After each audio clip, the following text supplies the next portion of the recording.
సంతోషంగా పంచుకుంటున్నాం.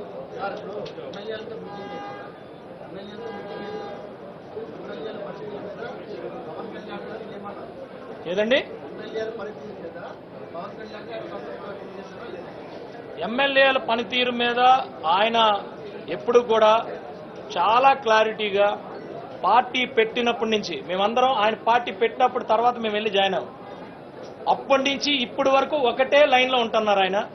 ఆ లైన్లోనే మేము ఎమ్మెల్యేలు అందరం పనిచేస్తున్నాం. ఆ లైన్లోనే మమ్మల్ని నెక్స్ట్ ఎలా పనిచేయాలి ఏం చేయాలనే దాని మీద ఆయన మాట్లాడటం జరిగింది. ఇది మాకు అక్కడ డిస్కషన్.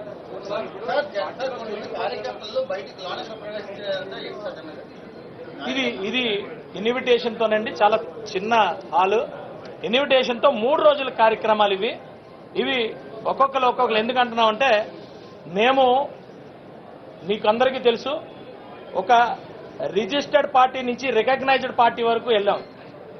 రికగ్నైజ్డ్ పార్టీకి ఉండాల్సిన కొన్ని ఫార్మాలిటీస్ ఉంటాయి.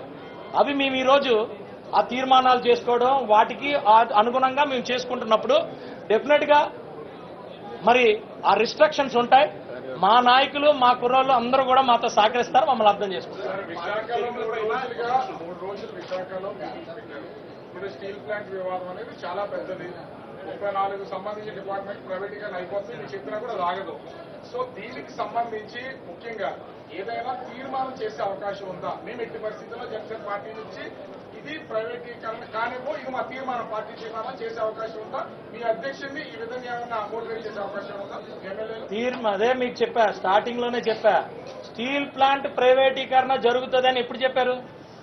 ఎన్ని సంవత్సరాలు అయింది? ఇప్పటి వరకు ఎందుకు అవ్వలేదు? ఎవరి వల్ల అవ్వలేదు? మీరంతా దయచేసి పెద్దలు మీరు ఉండండి సార్, ఉండండి. వైసీపీ టైం గురుగారు, వైసీపీ టైంలో వాళ్ళు చేస్తానంటే మేము అపోజిషన్ లో ఉండి మేము అడ్డాము. మా వల్ల ఆగింది కానీ వైసీపీ వల్ల ఆగల. ఎక్కడ బయటకు వచ్చి చెప్పారు చెప్పండి? ఎక్కడ ఢిల్లీ వెళ్ళి మాట్లాడారు చెప్పండి? వైసీపీ వాళ్ళు ఎలాగ వైసీపీ అట్టింది చెప్పండి? ఏ రకంగా అట్టింది? మీరు కూడా అలా మాట్లాడితే ఎలా? ఎప్పుడు కూడా మేము అదే స్టాండ్ మీద ఉన్నాం. ఇంకోటి కూడా గుర్తుపెట్టుకోండి, ఇది మన తెలుగు వాళ్ళ ఆత్మగౌరవానికి సంబంధించిన ప్లాంట్. ఈ స్టాండ్ ఎప్పుడూ ఉంటాం. 4 లక్షల పైచీలక మందితో మేము అక్కడ మీటింగ్ పెట్టాం దానికి అపోజిట్ గా. అంటే మా స్టాండ్ ఏంటి? ఆ రోజు నుంచి ఈ రోజు వరకు స్టాండ్ మారలేదు. దయచేసి దీన్ని కన్ఫ్యూజన్ వాళ్ళు చేసుకోవద్దనండి. ఒక్కరు మాట్లాడండి సార్, ప్లీజ్.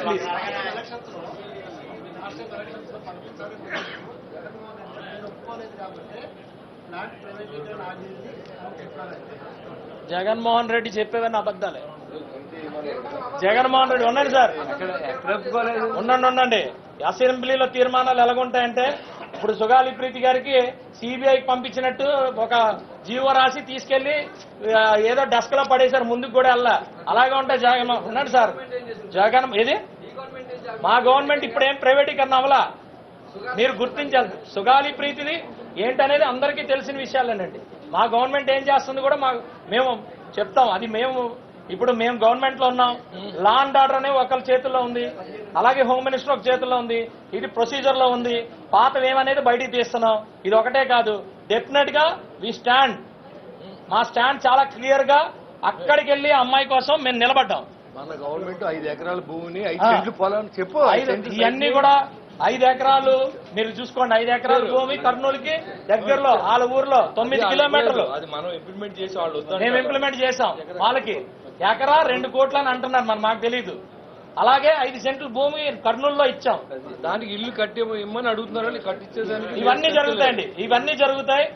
మీకు ఒకటి విషయం, ఫస్ట్ సుగాలి ప్రీతి అనే అమ్మాయి ఇష్యూ అనేది డెఫినెట్ గా బయటికి తీయాలి, పాయింట్ నెంబర్ 1. అలాగే అలాంటి ఇష్యూస్ జరగకుండా ఉండడం కోసం శాసనసభ్యులుగా మేమందరం కూడా నిత్యం శాసనసభలోని చట్టాలు చేయడంలో ఎక్కడ వెనకాడమని మీకు చెప్తున్నాం క్లియర్ గా. ఒక ఇష్యూ గురించే కాదు, అలాంటి ఇష్యూలే జరగకూడదు అనేది మా స్టాండ్. సుగాలి ప్రీతి విషయం బయటకు వచ్చింది కాబట్టి ఇప్పుడు అంటే ఎన్నికల కోసం జనసేన పార్టీ సుగాలి ప్రీతిని వాడుకుంది. ఇప్పుడు సిబిఐ కేసు విషయంలో ఏమీ తలెత్తట్లేదు. మీరు జనసేన కార్యాలయం ముందు ఆందోళన చేస్తాం సుగాలి ప్రీతి తల్లిదండ్రులు ప్రకటిస్తున్నారు.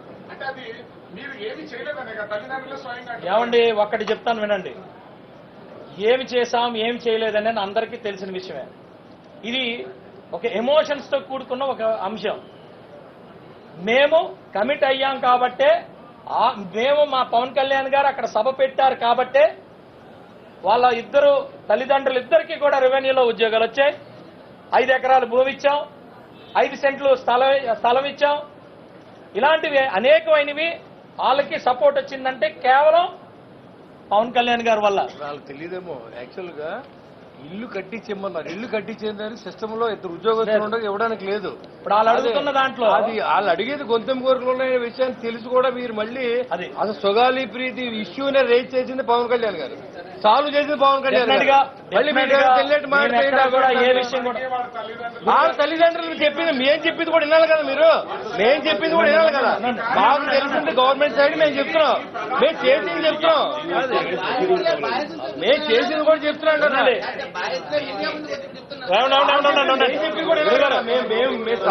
రాంగ్ ట్రాక్ లో పడ్డారు, రాంగ్ ట్రాక్ లో ఉన్నారన్నప్పుడు అర్థం చేసుకోండి. అవన్నీ ఇవ్వండి. ఇవన్నీ కూడా ఒక ఇష్యూ పెట్టుకొని పొలిటికల్ గా కార్నర్ చేయడానికి రకరకాలు జరుగుతాయి.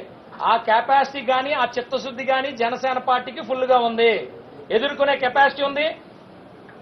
ఆ ఇష్యూని క్లియర్ చేసే చిత్తశుద్ధి మా దగ్గర ఉంది. అది అతి త్వరలో ఇవన్నీ కూడా క్లియర్ అవుతాయి. ఎవరైతే దీని మీద ఇవన్నీ కూడా కలుపుతున్నారో వాళ్ళు బయటపడతారు, డౌట్ లేదు. అయిపోయింది. ఇంకోటి చెప్పండి. జరగదు. మేమంతా దాని జనసేన స్టాండ్ అదే చెప్తున్నాను సార్. ఈ రోజు కాదు, ఏ రోజైతే వినండి సార్, జనసేన ఏ రోజైతే అంత పెద్ద సభ పెట్టామో ఆ రోజే చాలా క్లారిటీగా చెప్పాం. ఆ రోజు ఉండండి సార్, ఒకసారి మీరు ఉండండి. ఆయన అడిగారు కదా, సమాధానం చెప్తున్నాను ఆయనకి. మీకు గుర్తుందో లేదో, మా పవన్ కళ్యాణ్ గారు అప్పుడున్న ముఖ్యమంత్రి జగన్మోహన్ రెడ్డి గారికి ఒకటి చెప్పారు, మీరు అఖిల పక్షాన్ని మీ నాయకత్వంలో తీసుకెళ్ళండి ఢిల్లీకి, మేమందరం మీ వెనకాతలు మీ నాయకత్వంలో వస్తామని చెప్పారు. తీసుకెళ్లారా? జనసేన అడుగుతుంది, తీసుకెళ్లారా? తీసుకెళ్లేదు కదా. మీరు ఇంకా వైసీపీ స్టీల్ ప్లాంట్ గురించి మాట్లాడే హక్కు ఏది లేదు ఏ రోజుకి, ఇది క్లియర్, ఇది అందరూ డౌట్. సరే, ఇంకా నెక్స్ట్ వాలంటీర్ ఏదండి, డెఫినెట్ గా అవన్నీ వరుసగా వస్తాయి. ఇప్పుడు అక్కడేమి కంగారు ఏం లేదు, అక్కడేమి ప్రైవేటీకరణకి ఏమి లేదు. ఇక్కడ ఈ 3 రోజుల్లో చాలా తీర్మానం ఏమీ లేవు, ఇంకా 3 రోజులు చాలా ఉంటాయి. ఓకే అండి, థ్యాంక్ యూ అండి, thank you very much. Right sir.